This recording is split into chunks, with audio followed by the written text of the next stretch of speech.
കാര്യങ്ങൾ ഉപദേശിക്കണം, കൽപ്പിക്കണം. ഒരാളൊരു തെറ്റ് ചെയ്യുമ്പോൾ അയാൾ ഇന്ന് തെറ്റിയുന്നു എന്ന് വേറെ ഒരാളോട് പറയാൻ പാടില്ല. മറിച്ചൊരാൾ തെറ്റിയുന്നു എന്ന് നമുക്ക് ബോധ്യപ്പെട്ടാൽ അദ്ദേഹത്തെ സ്വകാര്യം വിളിച്ചിട്ട് നിങ്ങളാ ചെയ്യുന്നത് ശരിയല്ല, നിങ്ങളാ ചെയ്യുന്നതിൽ അപാകതയുണ്ട് എന്ന് പറയല്ലാതെ ഇന്ന ഒരാൾ തെറ്റ് ചെയ്തു എന്ന് വേറെ ആളോട് പറയാൻ പാടില്ല. അത് മഹാതെറ്റാണ്. എന്ന് മാത്രമല്ല, അങ്ങനെ പറയുന്നത് കൊണ്ട്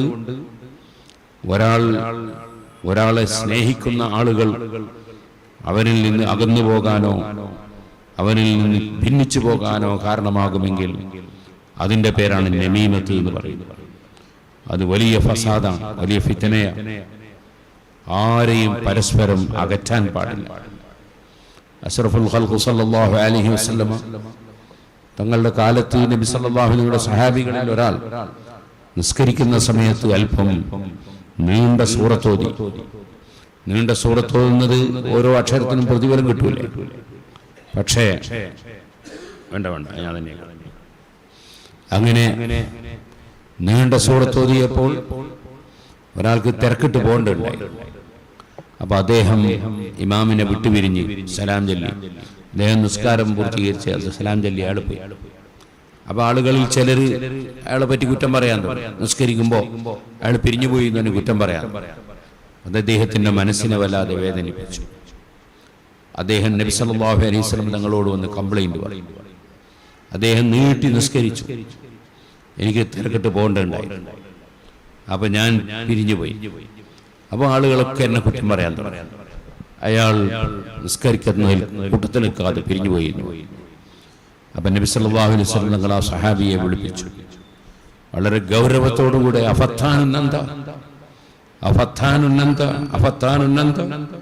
നീ ഫിത്നക്കാരനാണോ എന്ന് ആവർത്തിച്ച് ചോദിച്ചു. എന്താ കാരണം? ആളുകളുടെ മനസ്സിൽ തെറ്റിദ്ധാരണ ഉണ്ടാക്കുന്ന വിധത്തിലുള്ള ഒരു പ്രവൃത്തിയും പാടില്ല. നിസ്കാരത്തിൽ നീട്ടിയോതിയ തെറ്റല്ല, പക്ഷെ ആ നിസ്കാരത്തിൽ നീട്ടിയോതിയത് കൊണ്ട് ബാക്കിൽ നിസ്കരിക്കുന്ന ഒരാള് അദ്ദേഹത്തിന് തിരക്കിട്ട് പോകേണ്ട ആളുണ്ടാവും, അല്ല കാലിന്റെ മുട്ടിന് വേദനയുള്ളവരുണ്ടാവും. അങ്ങനത്തെ ആളുകൾക്ക് അതിൽ തുടരാൻ പറ്റാതെ വരും. അപ്പൊ പിന്നെ അദ്ദേഹം പിരിഞ്ഞു പോകും. അയാൾ മുഫാറക്കത്തിന് നിയ്യത്ത് ചെയ്ത് പിരിഞ്ഞു പോയാൽ ആളുകളോട് അയാളെ പറ്റിയ മോശമായ സംസാരം വരും. അപ്പൊ എന്തായി? ആളുകൾക്കിടയിൽ പരസ്പര വിശ്വാസം നഷ്ടപ്പെടുന്ന പ്രവൃത്തിയായിപ്പോയി ഇതിന്റെ നീട്ടിയുള്ള നിസ്കാരം എന്നാണ് നബി സല്ലല്ലാഹു അലൈഹി വസല്ലം തങ്ങൾ ഗൗരവത്തോടെ ഉണർത്തിയത്. ഒരിക്കലും ഒരു വ്യക്തിയെ സംബന്ധിച്ച് തെറ്റിദ്ധാരണ ഉണ്ടാകുന്ന, തെറ്റിദ്ധാരണക്ക് കാരണമാകുന്ന ഒരു വാക്കും പറയരുത്, ഒരു പ്രവൃത്തിയും ചെയ്യരുത് എന്നല്ല ഈ ഹദീസിൽ നമുക്ക് മനസ്സിലാവും. ഖുർആൻ വരെ ഓതരുത് എന്നാണ്. നീട്ടി ഖുർആൻ ഓതിയതാണ് വിഷയം, നീട്ടി നിസ്കരിച്ചാണ് വിഷയം. പക്ഷെ അത് ജനങ്ങൾക്കിടയിൽ പരസ്പരം അകന്നു പോകാൻ കാരണമാകുന്നതായതിനാൽ നബി സല്ലല്ലാഹു അലൈഹി വസല്ലം വളരെ ഗൗരവത്തോടെ വിരോധിക്കുകയാണ് ചെയ്തത്. ജനങ്ങളിടയിൽ ആളുകളെ പരിഗണിക്കണം. ജനങ്ങളിൽ ഫൈന ഫീഹിമുൽ ദഈഫ, ജനങ്ങളുടെ ദുർബലന്മാരുണ്ടാവും, അവർക്ക് കൂടുതൽ നിൽക്കാൻ കഴിയൂല. അതുപോലെ ജനങ്ങളിൽ തിരക്കിട്ട് പോകേണ്ടവരുണ്ടാവും.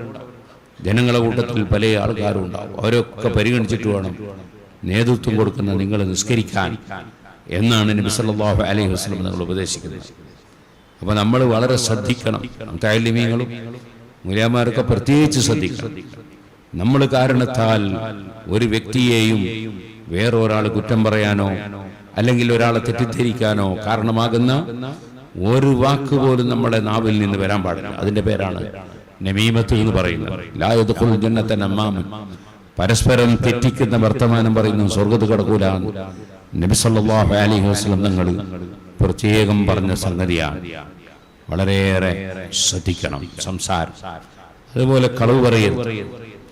കളവ് പറഞ്ഞാൽ മൂമിനിന്റെ ലക്ഷണമല്ല. അൽ മൂമിനു ലാ യക്ദിബു, മൂമിനായ മനുഷ്യൻ കളവ് പറയൂല.